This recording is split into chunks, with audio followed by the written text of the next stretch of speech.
Salve, Bapak Ibu Saudara-saudari yang terkasih, selamat pagi. Mari kita mengawali hari baru dengan mendengarkan firman Tuhan yang diambil dari Injil Lukas bab 13 ayat 10 sampai dengan 17.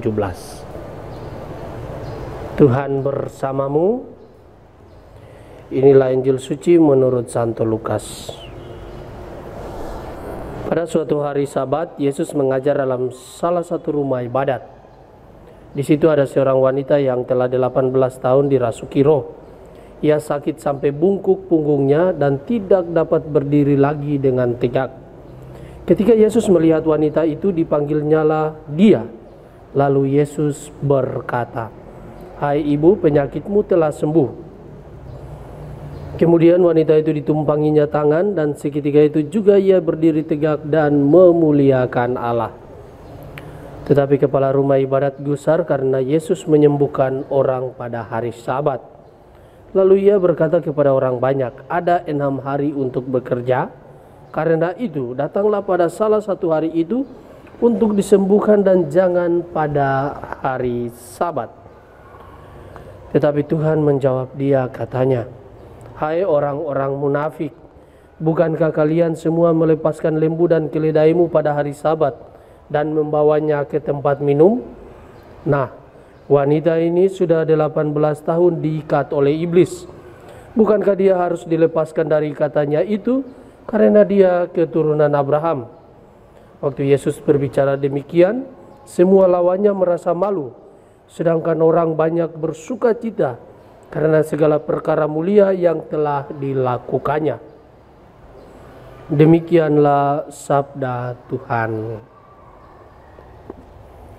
Bapak Ibu Saudara-saudari yang terkasih, tema kita yang akan kita renungkan pada hari ini berkaitan tentang keselamatan itu yang utama. Dalam Injil hari ini dikisahkan seorang perempuan yang telah 18 tahun dirasuki roh sehingga ia sakit sampai bungkuk punggungnya dan tidak dapat berdiri lagi dengan tegak. Ia tidak mengatakan apa-apa, akan tetapi kehadirannya yang hancur lebur di bait Allah telah mengatakan segalanya, dan hal itu merupakan bentuk penyerahan diri yang paling terdalam. Kemudian karena Yesus ada di tempat itu, ia dibebaskan dari belenggu si jahat lalu menjadi sembuh. Dalam warna yang berbeda, kepala rumah ibadat yang memarahi orang-orang yang mencari Yesus terjerat dalam penyembahan berhala. Berhala itu adalah aturan hari Sabat. Walaupun didasarkan pada firman Tuhan, hukum datang sesudah manusia untuk melayani kemanusiaan. Hakikat manusia lebih penting. Jika harus memilih antara taat kepada hukum dan menolong manusia dalam kesulitan, pilihan kedua harus diambil. Inilah prinsip yang dipegang Yesus, tetapi ditolak oleh kepala rumah ibadat dan orang-orang di sekitarnya. Hukum itu adalah berhala baru yang menuntut korban, termasuk pelecehan terhadap martabat manusia yang mencari kebenaran dan keselamatan. Kita pun mengalami hal yang sama. Yesus melihat, memanggil dan berkata kepada kita, "Penyakitmu telah sembuh, bebanmu telah kuangkat, persoalan hidupmu telah kuselesaikan." Meskipun kita tidak mengatakan sepatah kata pun, Yesus sudah tahu keadaan hidup kita saat ini. Ia ada untuk kita karena ia sangat-sangat mencintai kita. Bapak Ibu Saudara-saudari yang dikasihi Kristus, dengan tindakannya ini Yesus mau mengajak kita untuk selalu memiliki hati yang peka akan penderitaan sesama. Kita diminta untuk selalu berbelas kasih dan tulus menolong sesama yang sakit dan mengalami kesulitan hidup. Demi keselamatan sesama, tak pernah boleh ada kata istilah tunggu dulu. Tindakan yang cepat dan tepat dengan hati yang tulus harus diutamakan. Itulah tanda bahwa kita adalah murid Yesus.